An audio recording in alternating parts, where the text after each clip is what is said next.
Welcome to Not Milk Never Milk. Subscribe if you're lactose intolerant. You're starting now. Open Settings on the iPhone and enable Personal Hotspot so the device advertises a network.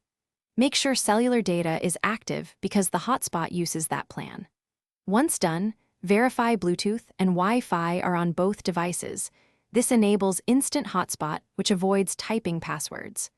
Also, sign into the same Apple ID on both devices to allow automatic discovery. You'll see the iPhone listed on the iPad's Wi-Fi menu. Tap it to proceed to the next step.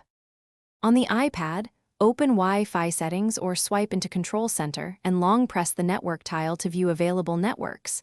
The iPhone hotspot should appear. Tap its name.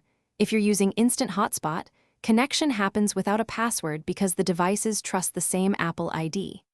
If Instant Hotspot isn't available, switch to the iPhone screen and read the temporary password, then type it on the iPad. Make sure the iPhone stays unlocked and nearby until the iPad fully connects. Once connected, open Safari or an app to confirm internet access. The iPad uses your iPhone's cellular link. If pages don't load, first toggle Personal Hotspot off and on the iPhone, then toggle Bluetooth or Wi-Fi on the iPad.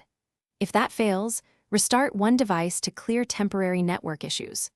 Also, make sure your carrier plan permits tethering and you haven't hit a data cap, because sometimes the problem isn't the devices, but the account settings or exhausted allowance. Thanks for watching. If this was helpful, leave a like and consider subscribing. See you next time.